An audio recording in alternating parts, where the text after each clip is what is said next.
அனைவருக்கும் வணக்கம். நான் ரேணு மீரா. சமீபத்தில் எனக்கு ஒரு பேரண்ட் என்கிட்ட பேச வந்திருந்தாங்க. அப்போது அவங்களுக்கு 2 குழந்தைகள். சின்ன குழந்தை வந்து ரொம்ப குட்டி குழந்தை, ஒரு 1.5 வயசு தான் இருக்கும். பெரிய குழந்தைக்கு வந்து 6 வயசு இருக்கும். அந்த பெரிய பையன் அந்த பள்ளி பருவத்தில் இருக்கிறான் இல்லையா, அதுதான் ஸ்கூல் பிகினிங் அந்த ஸ்டேஜில் இருக்கிறதுனால அவங்களால வந்து இந்த சின்ன குழந்தைய முழு கவனம் செலுத்தி பார்க்கும்போது அவன் அடிக்கடி கோவப்படுறான். அவங்க வீட்டில் தாத்தா பாட்டி எல்லாமும் இருக்காங்க. அந்த தாத்தா பாட்டிக்கும் வந்து தொந்தரவு கொடுக்குறான்.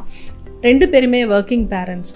அம்மா அப்பா 2 பேரும் வேலைக்கு போய்ட்டுறதுனால சாயந்தரத்தில் ஸ்கூல்லேருந்து வந்து அவன் சில கிளாஸஸ்க்கு எல்லாத்துக்கும் போகிறது அவங்க தாத்தா தான் அழைச்சிட்டு போகிற பழக்கம். அப்போ பாட்டி வீட்டில் இருப்பாங்க, அவங்க தான் சாதம் கொடுப்பாங்க. பட் இவன் போனான்னா அந்த சின்ன குழந்தைய தொல்லை கொடுக்குறதும் தாத்தா பாட்டிக்கு அளவுக்கு மீறி தொல்லை கொடுக்குறது, இதை ஏன் பண்ணுறேன்னு கேட்கும்போது அம்மாவை வந்து ரொம்ப சின்ன வயசுலேயே அதிகப்படியான வார்த்தைகளை சொல்லக்கூடாத வார்த்தை பிரயோகம் எல்லாமே இருக்குது. எங்கேருந்து கற்றுக்கிட்டான்னு தெரியல. இத்தனைக்கும் நாங்கள் வந்து அவனை அந்த மாதிரியான சூழல்லெல்லாம் வச்சுக்கல.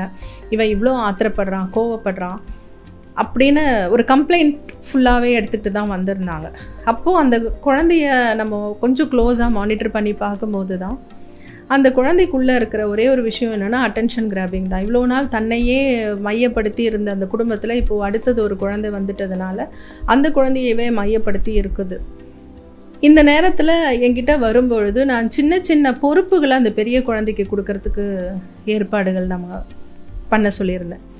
அந்த ரொம்ப தயங்கி நாங்கள் பேரண்ட்ஸ் இதெல்லாம் நாங்கள் அவங்ககிட்ட கொடுக்கவே முடியாது, இதெல்லாம் நான் செய்யவே முடியாது, அவன் படிப்பு வீணாக போகும், எதோ சொன்னாங்க.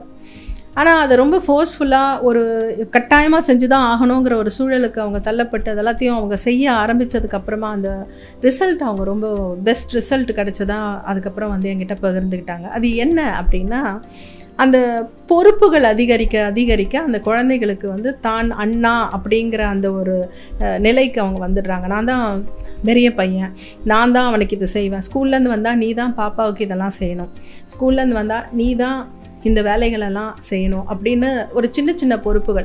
ஆரம்பத்தில் அது ரொம்ப கஷ்டமாக தான் அவங்களுக்கு இருந்திருக்கணும். ஆனால் அது ஒரு வாரம், அந்த 14 நாட்கள் 21 நாட்கள்னு கடக்க அந்த குழந்தைக்கு வந்து கொஞ்சம் லேட் ஆகிடுச்சுன்னா கூட, இவ்வளோ லேட்டாக போனால் பாப்பாவுக்கு நான் இதெல்லாம் செய்யவே முடியாது, அதனால் நான் தான் செய்வேன், அப்புறம் அவனுக்கு நான் தான் தண்ணி பிடிச்சி அந்த குட்டி பாட்டிலில் வைக்கிறது, அதுக்கப்புறமா தாத்தா பாட்டிக்கு வந்து இந்த வேலையை நான் தான் செய்யணும், அது என்னோடய பொறுப்பு, அதுக்கப்புறமா ரீசார்ஜ் பண்ணுற வேலை மாதிரி சின்ன சின்ன விஷயங்கள், மொபைல் ஹேண்ட்லிங் குழந்தைங்களுக்கு ரொம்ப சுலபமாக இருக்கிறதுனால நீ தான் இதை பண்ணி கொடுக்கணும், அதனால் இந்த வேலையை நான் செய்கிறேன், அதுக்கப்புறம் நான் தான் சார்ஜ் எல்லாத்தையும் போட்டு கொடுக்குறேன். இந்த மாதிரியான ஒரு டெக்னிக்கலி அவங்களுக்கெல்லாம் ரொம்ப ஸ்மார்ட்டுன்னு நினைக்கக்கூடிய ஒரு சில விஷயங்களை அவங்கள ஹேண்டில் பண்ண வைக்கும்போது ரொம்ப சந்தோஷமாக அந்த வேலைகளை அந்த குழந்தை செய்ய ஆரம்பித்து, அப்புறம் தான் தான் அண்ணன் அப்படிங்கிறதும், அப்புறம் அந்த குழந்தைய மையப்படுத்தி எல்லா விஷயத்தையும் பேசுகிறது. குழந்தைய நாங்கள் இன்றைக்கி இங்கே கூட்டிகிட்டு போகலான்னு இருக்கிறோம், இதெல்லாம் செய்யலான்னு இருக்கிறோம், இப்போது இத்தனை மாதம் கழித்து இந்த ஊசியை நாங்கள் குழந்தைக்கு போடணும், அப்போ இந்த இடத்துல நாங்கள் கூட்டிகிட்டு போகலான்னு இருக்கோன்னும் போது he is also getting into the discussion.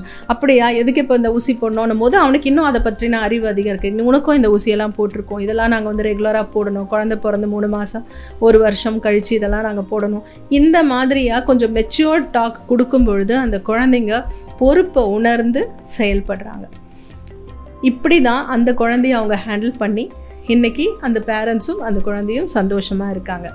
இதே மாதிரியாக பல விஷயங்களை இனி வரும் நாட்களில் பார்ப்போம். நன்றி, வணக்கம்.